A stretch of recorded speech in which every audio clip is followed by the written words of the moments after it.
Hello दोस्तों, आप लोगों का एक बार फिर से स्वागत है स्टडी मित्र में। क्लास 7 की ज्योग्राफी पढ़ रहे हैं, उसमें आज पढ़ने वाले हैं वायुमंडल एवं इसके संगठन के बारे में।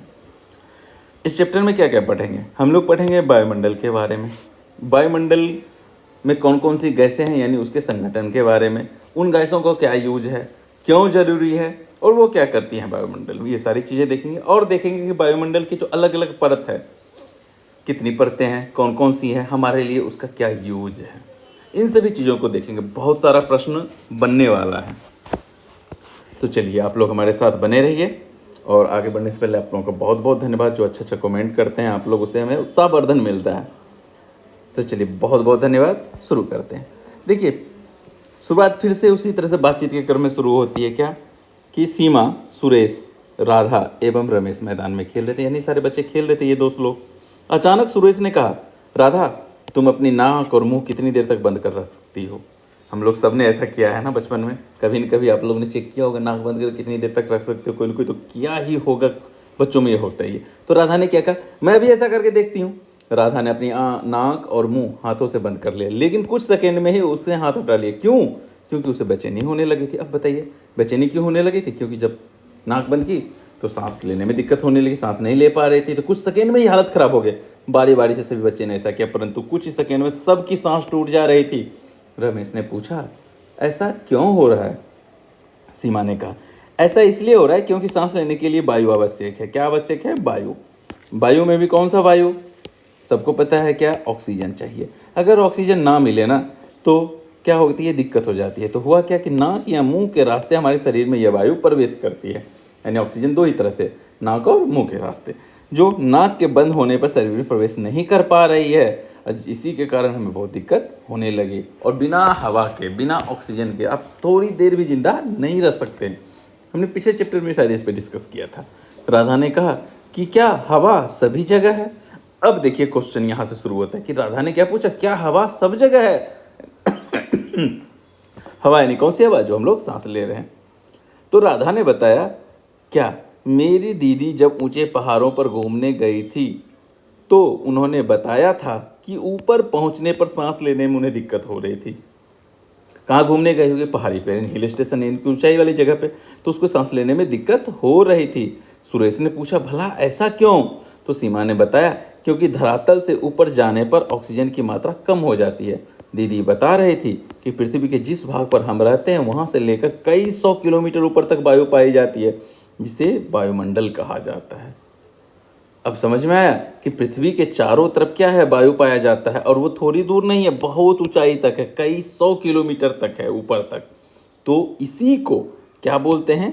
वायुमंडल कहते हैं। तो वायुमंडल किसे कहते हैं? देखिए, कई 100 किलोमीटर ऊपर तक जो वायु पाई जाती है हमारी पृथ्वी के ऊपर, उसी को कहते हैं। और वायुमंडल से हमारी पृथ्वी चारों ओर से घिरी है, यानी पृथ्वी के चारों ओर जो वायु का आवरण है उसी को वायुमंडल कहते हैं, जो अलग अलग गैसों के मिल से बना हुआ है। आगे देखेंगे वो। पृथ्वी अपने अक्ष पर घूमती है तो वायुमंडल भी उसके साथ साथ घूमता रहता है। और यहाँ पर देखिए, यहाँ पे भी वही बात बताई गई है। क्या? पृथ्वी के चारों ओर स्थित वायु का घेरा है, उसी को क्या बोलते हैं? इसी घेरा को क्या बोलते हैं? वायुमंडल बोलते हैं। और यह घेरा पृथ्वी के चारों ओर क्यों है? ऐसा इसलिए क्योंकि पृथ्वी का जो गुरुत्वाकर्षण शक्ति है ना, पृथ्वी के गुरुत्वाकर्षण के कारण ही यह जुड़ा हुआ है। अगर पृथ्वी पर गुरुत्वाकर्षण ना होता ना तो वायुमंडल हमारी पृथ्वी पे नहीं होता, यही उसे खींच के रखती है। और इसी कारण पृथ्वी के धरातल के पास वायुमंडल की सघनता, बहुत इंपॉर्टेंट क्वेश्चन है ये, क्या कि पृथ्वी, मान के चलिए कि यह सतह पृथ्वी है, यहाँ पे पृथ्वी का सतह है, और वायुमंडल क्या है? ऊपर तक है, यहाँ तक है, मान लीजिए बहुत ऊंचाई तक है। तो यहाँ पे नीचे जो है ना वह क्या होगा? वह ज़्यादा सघन होगा, और ऊपर क्या होगा? वह विरल होगा। क्यों? क्योंकि नीचे वायुमंडल जो है गुरुत्वाकर्षण शक्ति का ज़्यादा असर होता है। तो वायुमंडल में जैसे जैसे ऊपर जाएंगे वैसे वैसे उसका घनत्व कम होता जाएगा, यानी वह विरल होता जाएगा, और जैसे जैसे नीचे आएंगे वैसे ही वह सघन होता जाएगा। यह क्वेश्चन आप लोग से पूछा जा सकता है। अब देखिए यहाँ तक तो हम लोग समझ गए। अब देखिए क्या हुआ कि वायुमंडल हमें जीवनदायी वायु प्रदान करता है, बिल्कुल सही, ऑक्सीजन के रूप में। साथ ही पृथ्वी पर निवास करने वाले सभी जीवों के लिए सुरक्षा कवच भी प्रदान करता है। एक और वर्ड आया, क्या? सुरक्षा कवच। सुरक्षा कवच क्या होता है बताइए? सुरक्षा कवच का मतलब है, जैसे मान के चलिए आपके तरफ कोई भी दिक्कत आ रही हो, कोई समस्या आ रही हो, मान के चलिए आपकी तरफ कोई कोई ज़ोर से कुछ फेंक कर मार रहा हो या गोली से मार, मतलब कोई भी चीज़ से, तो उसको जो रोकता है ना, उसी को क्या बोलते हैं? कवच बोलते हैं। आपने रामायण महाभारत में देखा होगा कि तीर जब आता था तो उसके सामने एक योद्धा क्या पहने होते थे? कवच पहने होते, जिस पे लगने से उसको कुछ नहीं होता है। ठीक उसी तरह से पृथ्वी के लिए वायुमंडल जो है ना, वह भी क्या है? वह भी सुरक्षा कवच है। कैसे? देखते हैं यहाँ पे। रमेश ने कहा, मैंने पढ़ा है कि जब सूर्य की किरणें पृथ्वी पर आती हैं तो इसका कुछ ही भाग ही पृथ्वी पर पहुँच पाता है। यदि वायुमंडल नहीं होता तो सूर्य की किरणें, हानिकारक किरणें जो, वो पृथ्वी पर पहुंच जाती है। यानी वायुमंडल अगर नहीं होता, सूर्य की जो हानिकारक किरणें है ना, वो कहाँ पहुंच जाता है? पृथ्वी पर पहुंच जाता। अगर ऐसा होता तो पृथ्वी का तापमान इतना अधिक हो जाता कि यहाँ रहना मुश्किल हो जाता। बिल्कुल सही। अगर वायुमंडल नहीं होता कि सारी किरणें पृथ्वी पर आ जाती, बहुत तापमान बढ़ जाता, सब जल के मर जाते, बहुत दिक्कत थी। तो वायुमंडल से पृथ्वी पर पहुंचने वाली किरणों को धरातल ग्रहण कर कुछ किरणों को वापस परावर्तित करके लौटाने लगती है। तब यह वायुमंडल उनमें से कुछ किरणों को पृथ्वी पर रोक देता है। यहाँ पर देखिए क्या दिखाया गया चित्र। सूर्य से जो किरणें आती है ना, पहली चीज जब आती हैं तो सारी किरणें पृथ्वी पर नहीं आ पाती। क्यों? क्योंकि उसको बीच बीच में रोक देता है। कौन रोक देता है? वायुमंडल। यानी वायुमंडल ऐसा लगता है जैसे छन्ना पत्र का काम करता है, वो रोक देता है, कहता है नहीं नहीं, ज़्यादा अगर आ जाएगा तो दिक्कत है, काम लायक ही आने देता है। और उसमें सबसे महत्वपूर्ण जिसको रोकता है वो है हानिकारक परावैंगनिक किरण। अगर परावैंगनिक किरण यानी अल्ट्रावायलेट किरण पृथ्वी पर आ जाए तो क्या होगा?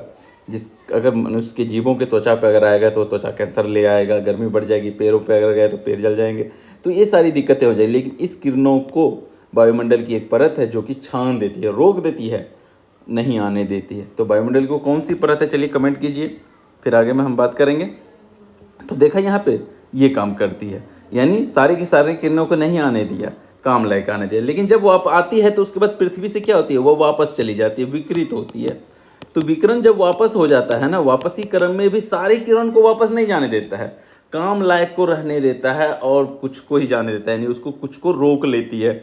ऐसा क्यों होता है? अगर ना हो ना तो पृथ्वी पर क्या हो जाएगा? सारी विकिरण वापस चले जाएगी तो एकदम ठंडा हो जाएगा।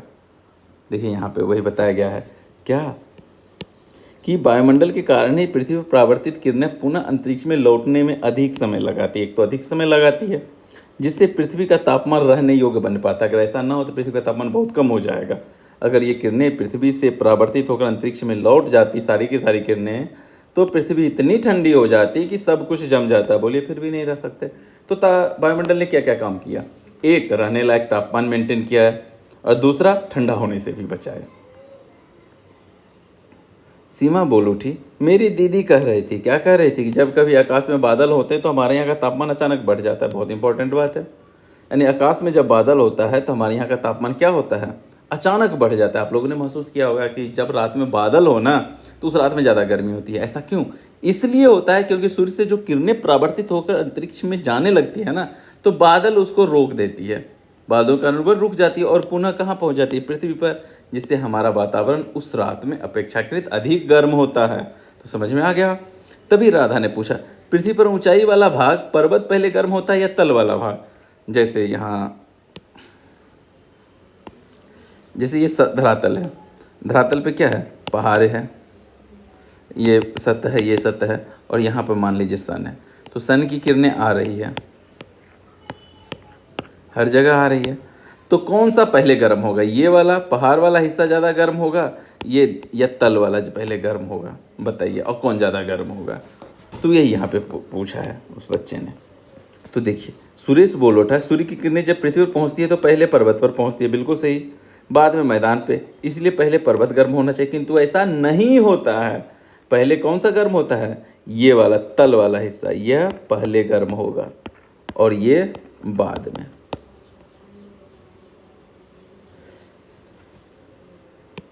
यह वायुमंडल ऊपर से नहीं बल्कि नीचे से गर्म होता है, यानी नीचे धरती के साथ सटा हुआ हिस्सा पहले गर्म होगा, जैसे जैसे ऊपर जाएंगे वैसे वैसे कम। जब धरती का ठोस धरातल गर्म होता है तो उससे संपर्क वाले वायुमंडल की परतें पहले गर्म होती हैं, और जैसे जैसे ऊपर की ओर गर्मी प्रवाहित होती रहती है, वहीं से स्पष्ट है कि जैसे जैसे हम ऊपर की ओर जाते हैं गर्मी कम होती रहती है। और कितनी दूर जाने पर 1 डिग्री सेल्सियस कम हो जाती है? 165 मीटर। ऊपर जब जाते हैं तो 1 डिग्री सेल्सियस कम हो जाती है। वायुमंडल का संगठन, शाम घिर आई थी। संगठन मतलब कि वायुमंडल में कौन कौन सी गैसें हैं। अब देखिए क्या हुआ। शाम घिर आई थी, सभी बच्चे घर की ओर जा रहे थे, ठीक है। तभी एक गुब्बारा वाला उधर से गुजरा, तो बच्चे क्या करेंगे, गुब्बारा खरीदेंगे, ठीक है, खरीद लिया। सीमा ने भी गैस वाला गुब्बारा खरीदा। सीमा ने कौन सा गुब्बारा खरीदा, गैस वाला। उसका गुब्बारा हवा में ऊपर की ओर जा रहा था, सबका गुब्बारा ऐसे ही था, जबकि ये ऊपर की ओर था। रमेश ने पूछा कि मैं जब गुब्बारा फूलकर हवा में उड़ाता हूँ ना तो ऊपर की ओर नहीं जाता है। तब सीमा ने राधा से पूछा कि राधा तुम ही बताओ ऐसा क्यों हो रहा है। राधा बोला नहीं पता। सुरेश ने बताया कि देखो, जब मुंह से हवा भरते हैं तो गुब्बारे में कौन सा गैस भरेंगे, कार्बन डाइऑक्साइड गैस भरते हैं। और यह गैस वाला जो गुब्बारा है उसमें हाइड्रोजन गैस होती है। तो हाइड्रोजन गैस जो है वह हवा से हल्की होती है, इसलिए वह ऊपर की तरफ जाती है, जबकि कार्बन डाइऑक्साइड गैस हवा से हल्की नहीं होती है, भारी होती है तो नीचे ही रह जाती है। इसीलिए जब आप मुंह से गुब्बारा जब फूंक करके फुलाइएगा तो वह नीचे की ओर जाएगी, छोड़ दीजिए तो नीचे चली जाएगी। लेकिन हाइड्रोजन गैस वाला जो गुब्बारा है वह ऊपर की तरफ जाती है। और इसका कारण भी आप लोगों को समझ में आ गया, क्योंकि हवा से हल्की है। राधा ने पूछा वायुमंडल में कौन कौन सी गैसें हैं। चलिए हम भी देखते हैं कौन कौन सी गैसें हैं। नाइट्रोजन 78.03% सबसे ज़्यादा। दूसरे नंबर पे 20.99%। ऑक्सीजन तीसरे नंबर पे 0.94% ऑर्गन। चौथे नंबर पे 0.03% कार्बन डाइऑक्साइड। बाकी ये गैसें अब प्लस और भी सारी गैसें मिलाकर 0.01% हो गया हमारे 100%। देखिए इसमें क्या याद रखिएगा, इसमें याद रखिएगा सबसे पहले नाइट्रोजन का पूछ सकता है, ऑक्सीजन का पूछता है और कार्बन डाइऑक्साइड का। बस यही तीनों याद रखना है, बाकी उतना नहीं पूछेगा कभी। तो इसी तीनों का परसेंटेज एकदम याद रखिएगा, बहुत इंपॉर्टेंट है। अब देखिए सीमा बोली कि वायुमंडल में कई गैसें उपस्थित, जिसमें नाइट्रोजन की मात्रा क्या है, सबसे अधिक है 78.03। दूसरे नंबर पे ऑक्सीजन, इसके अतिरिक्त भी बाकी सारी गैसें हो गई। इसके अलावा और एक चीज होता है, सूक्ष्म धूलकण। धूलकण क्या होता है, आप लोग घर में कितना भी झाड़ू पोछा लगा दीजिए फिर देखिएगा कि हर जगह धूल जम जाता है। क्यों, क्योंकि वायुमंडल में जो धूलकण होता है ना वही उस पर बैठ जाता है, इसको धूलकण कहते हैं। और यह धूलकण हमेशा पानी नहीं, कभी कभी फायदा भी देता है। किस काम में, संघनन की प्रक्रिया में महत्वपूर्ण भूमिका निभाता है। अब कहिएगा कि संघनन क्या है, तो संघनन वह प्रक्रिया है जिसमें जलवाष्प सूक्ष्म कणों के आसपास एकत्रित होता है और जिससे बाद में वर्षण होती है, यानी बारिश में संघनन का बहुत बड़ा योगदान है।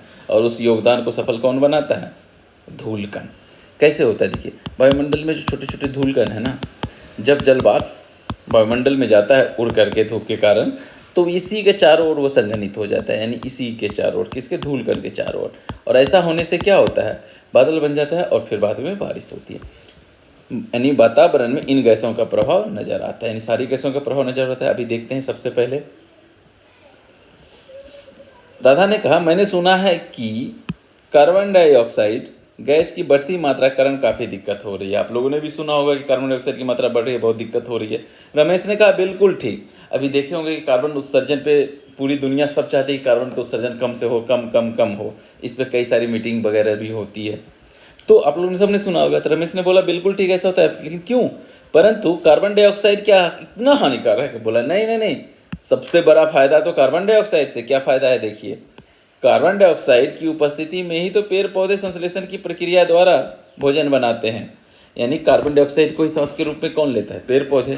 और सूर्य के प्रकाश की उपस्थिति में जमीन से पानी सोख कर और खनिज लवण को सोख करके पौधे प्रकाश संश्लेषण करते हैं। और ये प्रकाश संश्लेषण जब करते हैं तो इसमें क्या बनता है, भोजन। और पूरी दुनिया में भोजन का एकमात्र स्रोत यही है, पूरी खाद्य श्रृंखला में भोजन सिर्फ पेड़ पौधे ही बनाते हैं। तब आप कहिएगा कि अरे ये हम पेड़ पौधे नहीं खाएंगे, भाई हम वेजिटेरियन नहीं हैं, हम तो चिकन खाएंगे। अरे चिकन भी दुनिया में नहीं रहेगा, क्यों, चिकन को भी जो चीज़ खाने की चाहिए वो भी किससे बनता है, पेड़ पौधे से बनता है। यानी पूरी दुनिया का जो प्राथमिक उपभोक्ता है ना, वो क्या है, वो पेड़ पौधे। अगर वो ना हो तो शेर भी जिंदा नहीं रहेगा। कैसे, चलिए साइंस के चैप्टर में इसको अच्छे से देखेंगे, खाद्य श्रृंखला को। फिलहाल एकमात्र जो है उत्पादक वो कौन है, पेड़ पौधे। और उसको चाहिए कौन सा गैस, कार्बन डाइऑक्साइड। यानी कार्बन डाइऑक्साइड हमेशा हानि नहीं, फायदा भी होता है, तभी हमने फायदा देखा। अब देखिए थोड़ा सा उसका लॉस क्या हो रहा है। स्थलीय विकिरण, यानी जो विकिरण होता है पृथ्वी पर आकर फिर वापस जो सूर्य की किरणें वापस जाती हैं, यानी उस विकिरण द्वारा प्राप्त ऊष्मा दीर्घ तरंगों में बदल जाती है, जिसे कार्बन डाइऑक्साइड गैस सोख लेता है। यानी उस ऊष्मा को कौन सोख लेता है, कार्बन डाइऑक्साइड गैस। इस तरह से पृथ्वी पर आवश्यक ऊष्मा बनी रहती है, यानी पृथ्वी पर जो आवश्यक गर्मी है वो कौन रखता है, कार्बन डाइऑक्साइड। क्यों, विकृत ऊष्मा जो जाती है उसको सोख करके। लेकिन अब क्या हो रहा है, अभी हमारी जनसंख्या बढ़ रही है, जनसंख्या एकदम बहुत फास्ट बढ़ रही है, पेड़ की संख्या कम होती जा रही है। पहली चीज़, इससे क्या होगा, कार्बन डाइऑक्साइड बढ़ता है और ऑक्सीजन कम होता है। दूसरी चीज़, हम लोग गाड़ियों का बहुत ज़्यादा यूज करते हैं, तो गाड़ियों का यूज करने से क्या होता है कि वातावरण में फिर से CO2 बढ़ा। क्यों? क्योंकि जितनी गाड़ियाँ हैं वो सब क्या छोड़ती है, कार्बन डाइऑक्साइड गैस ही तो छोड़ती है, धुआं। उसके बाद तीसरा चीज़, जितने भी हमारे कल कारखाने हैं उससे भी कार्बन डाइऑक्साइड गैस निकलता है, तो इससे कार्बन डाइऑक्साइड गैस की मात्रा काफ़ी ज़्यादा वृद्धि हो रही है। तो वर्तमान समय में हमारे आधुनिक जीवन शैली के कारण कार्बन डाइऑक्साइड की मात्रा में बहुत अधिक वृद्धि हो रही है, और अत्यधिक मात्रा में स्थलीय विकिरण की ऊष्मा को कार्बन डाइऑक्साइड गैस सोख लेती है, जिसके कारण भूमंडलीय ताप में वृद्धि होती है। और इसी को बोलते हैं क्या, हरित गृह प्रभाव।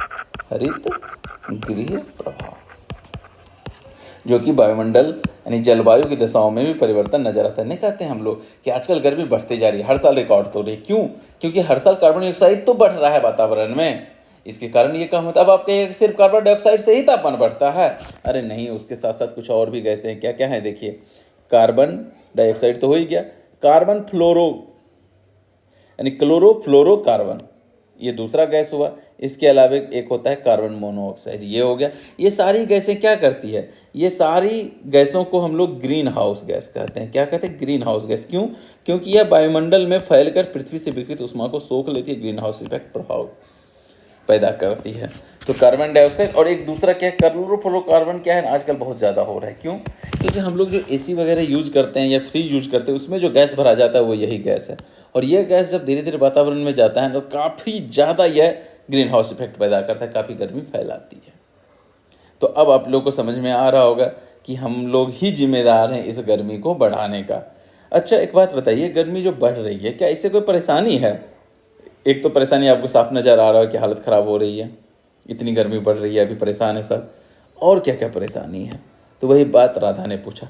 सीमा ने बताया कि इससे वायुमंडल के तापमान में बढ़ोतरी हो रही है, जिससे ध्रुवों पर तथा ऊंचे भागों में जमी बर्फ पिघल रही है। हम लोग सब जानते हैं कि पृथ्वी के ध्रुवों पर बहुत सारा बर्फ है, और हिमालय जैसे पहाड़, जो ऊंचे ऊंचे पहाड़ हैं, उसके ऊपर भी बर्फ है, वही पिघल के तो नदी के रूप में आती है। तो कहते हैं कि अगर तापमान बढ़ जाए तो ये बर्फ पिघल जाएगा, पिघल के अंत में वो पानी कहाँ जाएगा, समुद्र में, और समुद्र में जब जाएगा तो समुद्र के जल स्तर में क्या होगा, वृद्धि हो जाएगी। इसके परिणाम स्वरूप क्या होगा कि तटीय क्षेत्र जल स्तर बढ़ जाएगा, यानी समुद्र तट जो है, समुद्र का जल स्तर बढ़ जाएगा, तटीय भाग क्या होगा, पानी में डूब जाएगा, जलमग्न हो जाएगा, और कई द्वीप का अस्तित्व तो अब खत्म भी हो गया। दुनिया में कुछ द्वीप थे जो कि अब नहीं है। क्यों? क्योंकि पानी में डूब गए। जैसे गंगा नदी का डेल्टा क्षेत्र जो है, यानी बांग्लादेश वाले एरिया में द्वीप पूरी तरह से जलमग्न हो गए, वहाँ के लोग भी दूसरी जगह पलायन कर गए हैं। जब द्वीप डूब जाता है तो क्या करते हैं लोग, वहाँ से दूसरी जगह पलायन करते हैं। साथ ही साथ जलवायु में भी परिवर्तन आता है, परिणाम स्वरूप कुछ पौधे तथा पशु भी लुप्त हो सकते हैं। ये सारी दिक्कतें हो रही हैं। क्यों? क्योंकि अगर तापमान बढ़ता ही चला गया तो हम लोग को क्या करना चाहिए, कोशिश करना चाहिए कि इन चीज़ों का कम उपयोग करें, जिससे कि हरितगृह प्रभाव कम हो। लेकिन आजकल बिना AC का काम नहीं चलता है, बिना फ्रिज का किसी का घर नहीं चलेगा। चलिए कोई नहीं, देखते हैं आगे। राधा ने पूछा, क्या ठंडे प्रदेश में भी ऐसे होता है, वहाँ भी ये हाल है? तो सुरेश ने बोला, नहीं नहीं, ठंडे प्रदेश में तो ये बड़ा फायदेमंद है। कैसे? कृषि उत्पादन के लिए उचित तापमान का अभाव होता है, और ऐसी स्थिति में वहाँ के लोग क्या करते हैं, कांच या प्लास्टिक की पारदर्शी शीट से ऐसे घर बनाते हैं जिसमें सूर्य की किरणें प्रवेश तो कर जाती है परंतु बाहर नहीं निकल पाती है। इसी को ग्रीन हाउस कहा जाता है। अभी हमने देखा भी तो ग्रीन हाउस। इस प्रकार उस घर का तापमान में वृद्धि हो जाती है और सब्जी उत्पादन के उपयोग होता क्या है। देखिए, ठंडे प्रदेशों में, जैसे मान के चलिए कि ये ठंडे प्रदेश का है जगह, यहाँ पे तापमान बहुत कम होता है, तो लोग क्या करते हैं कि यहाँ पर प्लास्टिक का सीट या फिर शीशे के सीट से खेत को घेर देते हैं, ये घर को घेर के रखते हैं। इससे क्या होता है, सूर्य से विकिरण आई तो अंदर तो चली आई विकिरण, अंदर आके फिर वापस होगी ना, वापस नहीं होने देता है ये, यानी अंदर ही रोक लेता है। जब अंदर रोक लेता है तो यहाँ पे गर्मी बढ़ जाती है बाहर के मुकाबले। इसी को बोलते हैं ग्रीन हाउस इफेक्ट, और ऐसा करके ही ठंडे प्रदेशों में खेती किया जाता है, सब्जियों के उत्पादन किया जाता है। अब देखेंगे हम लोग वायुमंडल की संरचना, संगठन देखा उसमें कौन कौन सा गैस। अब देखेंगे संरचना मतलब कौन कौन सी परतें हैं। तो रमेश ने पूछा, क्या पृथ्वी की सतह के ऊपर भी कोई परत है? सीमा बोली, हाँ, पृथ्वी की सतह के ऊपर करीब 1000 किलोमीटर की ऊंचाई तक वायुमंडल का विस्तार पाया जाता है। कितना? 1000 किलोमीटर। ऊंचाई के साथ साथ वायुमंडल के तापमान और दाब में भी बदलाव होता है। हमने देखा कि जैसे जैसे ऊपर जाता है तापमान कम होता जाता है, दाब भी क्या होगा, वैसे वैसे कम होता जाएगा। इस बनावट के आधार पर वायुमंडल को 5 परतों में बांटा गया है। पहला क्षोभ मंडल, दूसरा समताप मंडल, तीसरा मध्यमंडल, वायुमंडल, बहिर्मंडल। यहाँ देखिए चित्र में सबसे नीचे का जो हिस्सा है, ये वाला हिस्सा, इसी को क्या बोलते हैं, क्षोभ मंडल। क्षोभ मंडल की ऊंचाई यहाँ कितना है, 8, यहाँ कितना, 18। मतलब क्षोभ मंडल की ऊंचाई क्या है, कोई फिक्स नहीं है, कहीं पे कम कहीं पे ज़्यादा, यानी ध्रुव की ओर कम और विषुवत रेखा के पास ज़्यादा। ध्रुव की ओर मात्र 8 और विषुवत रेखा पे कितना, 18। तो क्वेश्चन आपसे पूछेगा कि क्षोभ मंडल की ऊंचाई में क्या परिवर्तन आता है जब ध्रुव से विषुवत रेखा की ओर जाती है, तो आंसर क्या होगा, वो क्या होती है, बढ़ती जाती है। यह क्वेश्चन है, कैसे भी घुमा के पूछ सकते हैं। दूसरा है समताप मंडल, ये कहाँ है, 50 किलोमीटर तक। तीसरा 80 किलोमीटर तक कौन, मध्यमंडल। फिर 450 किलोमीटर आयन मंडल, और उसके बाद ऊपर बहिर्मंडल। अब चित्र में देखिए, जितने भी मौसम वाली घटनाएं होती है ना, भूकंप तो खैर जमीन पे आता है, पिछले चैप्टर में देखा था। जितने भी जैसे बारिश होना, तूफान आना, आंधी आना, ये सब के सब कहाँ होता है, क्षोभ मंडल। ये सब कहाँ होता है, क्षोभ मंडल। दूसरा है समताप मंडल, यहाँ तापमान समान होता है, लेकिन हमारे जो जेट यान वगैरह है ना, वो कहाँ उड़ते हैं, वो समताप मंडल में उड़ता है। और इसी के ऊपरी हिस्सा पे, समताप मंडल के ऊपरी हिस्सा पे एक परत है जिसको बोलते हैं ओजोन मंडल। क्या बोलते हैं, ओजोन मंडल। ये क्या करता है, सूर्य से जो पराबैंगनी किरण आता है ना, कौन सा किरण, पराबैंगनी, उसको सोख लेता है और पृथ्वी तक आने नहीं देता। कौन, ओजोन मंडल। यहाँ पे कौन सा है, ओजोन परत, जो समताप मंडल के ऊपरी हिस्से पे है। फिर मध्यमंडल, उष्मामंडल। चलिए इसके बारे में देखिए, नीचे दिया हुआ है, एक एक करके देखते हैं। मैं तुम्हें इन मंडलों के बारे में बताऊं। सबसे पहले आता है क्षोभ मंडल। यह वायुमंडल की सबसे निचली महत्वपूर्ण परत है और इसकी औसत ऊंचाई 13 किलोमीटर है, बाकी 8 से 18 तक है। क्षोभ मंडल की ऊंचाई का विस्तार सभी स्थान पर एक जैसा नहीं है। विषुवत रेखा में इसकी लंबवत विस्तार अधिक होती है, जबकि ध्रुवीय क्षेत्रों में यह कम हो जाती है। यहाँ जलवाष्प और धूलकण अधिक मिलते हैं। कहाँ, क्षोभ मंडल है। मौसम संबंधी सभी घटनाएं इसी मंडल में घटित होती है। इस मंडल में जैसे जैसे ऊंचाई पर जाते हैं तापमान कम होता जाता है। जो भी हमने देखा, क्षोभ मंडल की ऊपरी सीमा को क्षोभ सीमा कहते हैं और इसके ऊपर कौन सा है, समताप मंडल। नाम देखिए, समताप मतलब ये क्षोभ मंडल से ही इसका आरंभ होता है। इसका फैलाव 50 किलोमीटर था। इस मंडल के निचले भाग में 20 किलोमीटर की ऊंचाई पर तापमान स्थिर रहता है, इसीलिए इसका नाम पड़ गया समताप। इसके बाद जैसे जैसे ऊंचाई पर जाता है तापमान तेजी से बढ़ता है। नहीं, क्षोभ मंडल में 20 तक एकदम स्थिर है, एक जैसा, लेकिन फिर जैसे ऊपर जाइएगा तब तापमान बढ़ता है। और ऐसा होने का प्रमुख कारण है कि इस परत के ऊपर ओजोन की परत पाया जाता है, क्योंकि यह परत सूर्य से आने वाली पराबैंगनी किरणों को सोख लेती है। यह मंडल हवाई जहाज के उड़ान के लिए उपयुक्त है, क्योंकि तापमान फिक्स रहता है। और पराबैंगनी किरण को कौन रोकता है, ओजोन की परत। उसके बाद आता है मध्यमंडल। यह समताप मंडल के ठीक ऊपर वाली परत है। इसकी ऊंचाई करीब 80 किलोमीटर तक है। यह ऊंचाई के बाद तापमान घटता है, यानी इसमें ऊंचाई के बाद तापमान क्या होता है, घटता है। यह मंडल अंतरिक्ष से आने वाले उल्कापिंडों से हमारी रक्षा करता है। क्यों, क्योंकि जैसे ही उल्कापिंड इस मंडल में प्रवेश करती है, घर्षण के कारण यह जल जाती है और पृथ्वी पर नहीं पहुंच पाती है। उसके बाद है आयन मंडल या बहिर्मंडल। आयन मंडल बड़ा महत्वपूर्ण है। कैसे है देखते हैं। वायुमंडल की इस परत की ऊंचाई बढ़ने के साथ तापमान भी तीव्रता से बढ़ता है। आयन मंडल इस परत का एक भाग है। पृथ्वी से जो प्रसारित रेडियो तरंगे इसी मंडल से परावर्तित होकर पृथ्वी पर आती है। अगर ये तरंग ना हो ना, तो रेडियो तरंग जो है वापस फिर पृथ्वी पर नहीं आ पाएंगी। तो बताइए कितनी दिक्कत हो जाएगी। सारा का सारा प्रसारण, सारा का सारा जो है ना हमारा कम्युनिकेशन सब ठप पड़ जाएगा। टीवी नहीं देख पाएंगे, सुन नहीं पाएंगे हम, कुछ मोबाइल काम करना बंद हो जाएगी। ये सब किसके कारण हो पाता है, आयन मंडल के कारण ही हो पाता है। क्यों, क्योंकि यह रेडियो तरंग को वापस परावर्तित करके पृथ्वी पर भेज देता है। इसके बाद वायुमंडल का फैलाव 80 से 400 किलोमीटर है, यानी आयन मंडल का। इसके बाद है बहिर्मंडल, सबसे ऊपर का हिस्सा। यह वायुमंडल की सबसे ऊपरी परत है। यह वायु की पतली परत होती है। क्यों, क्योंकि वहाँ तक जाते जाते वायुमंडल जो है ना सघनता बहुत कम हो जाती है। इसमें हल्की गैसें हैं, कौन कौन, हीलियम, हाइड्रोजन, यहीं से अंतरिक्ष में तैरती रहती है। रमेश ने कहा, कई परतों से घिरे हैं। बिल्कुल सही, हम बहुत कई परतों से घिरे हैं जो हमने देखा। सुरेश ने कहा बिल्कुल ठीक, यही परत कई तरह से हमें प्रभावित करती है, कुछ हमें फ़ायदा भी उठा देता है। राधा ने कहा कि इन बातों से हमें समय का ध्यान नहीं रहा है। देखो सूर्यास्त हो गया है। चलिए हमारा ये वीडियो भी लग रहा है ख़त्म होने वाला है। सभी ने सूर्य की दिशा में देखा, बोला बड़ा वसंतरे रंग के जैसा लग रहा है। सूर्य की इस रूप को देखकर सभी रोमांचित थे और इसी की चर्चा करते हुए घर की ओर चले गए। चलिए कुछ क्वेश्चन देखते हैं जो इस चैप्टर से इस बुक में दिया हुआ है। पृथ्वी की सतह से ऊपर की ओर जाने पर सांस लेना कठिन हो जाता है, क्यों?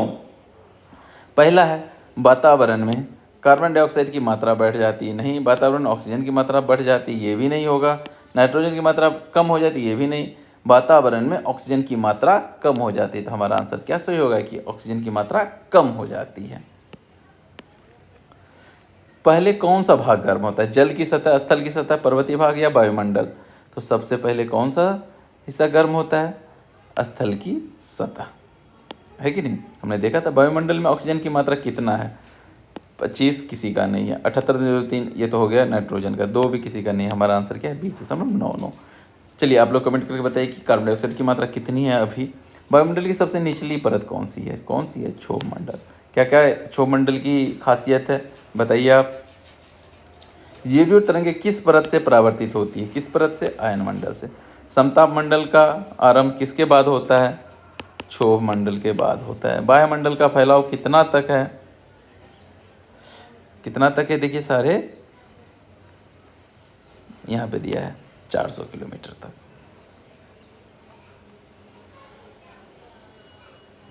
हल्की गैसें डैश से अंतरिक्ष में तैरती हैं, यहाँ से? बहिर्मंडल से। वायुमंडल का विस्तार पृथ्वी की सतह से कितना किलोमीटर तक है? लगभग 1000 किलोमीटर ऊंचाई तक है। तो चलिए ये था आज का क्लास। कैसा लगा हमें ज़रूर बताइएगा। हमारे साथ बने रहने के लिए आपका बहुत बहुत धन्यवाद। जय हिंद।